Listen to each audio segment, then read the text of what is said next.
Com a palavra, o vereador Mirim, Wesley Thiago Pichait, da Escola de Educação Básica Áurea Perpétua Gomes.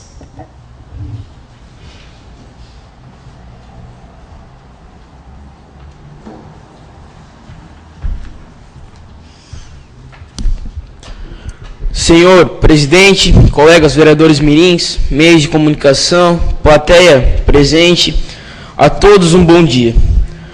Hoje vim falar de um assunto, para mim, muito polêmico: a pena de morte. A pena de morte ou pena capital, simbolizada pelos tempos desde a antiga China no livro de arte da guerra Sun Tzu, pela foice e o martelo em cruz cruzados, sendo uma sentença aplicada pelo que consiste na execução por de capital, morte rapidamente, de um indivíduo condenado. Historicamente, a pena é utilizada em casos de assassinato, espionagem, estupro, adultério, homossexualidade, corrupção política, apostasia, ou de não seguir a religião oficial em países teocráticos. Encontra-se oficial em países teocráticos. Encontram-se abolidas por antiguidade, para em que quase todos os países da Europa e da Oceania.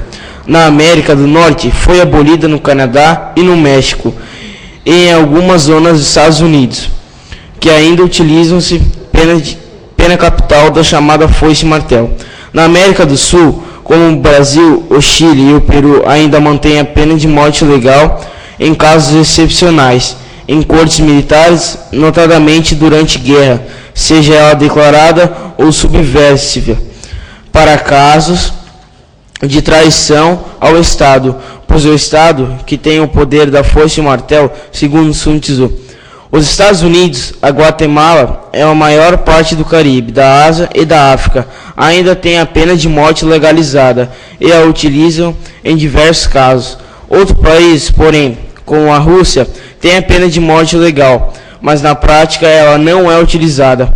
A Organização das Nações Unidas, durante sua Assembleia Geral em 2007, também repugnou a legalidade e o uso da pena de morte, advertindo os países a tornarem ilegal seu uso e que esse não seja reintroduzido.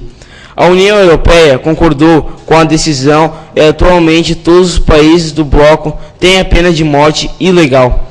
Portugal foi praticamente o primeiro país da Europa e do mundo a abolir a pena de capital, prever a abolição da pena de morte na lei constitucional, após a reforma pena de 1867.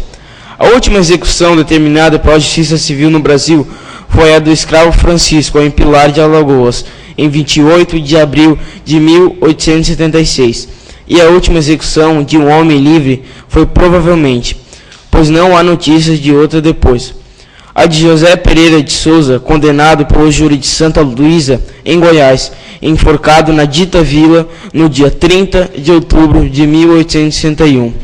Até os últimos anos do Império, o júri continuou a condenar à morte, ainda que a partir desse ano de 1876, o imperador Dom Pedro II comutasse todas as sentenças capitais, tanto de homens livres como de escravos. Todavia, só se foi expressamente abolida para crimes comuns após a proclamação da República. A pena de morte continuou a ser combinada para certos crimes militares em tempo de guerra. Muito obrigado.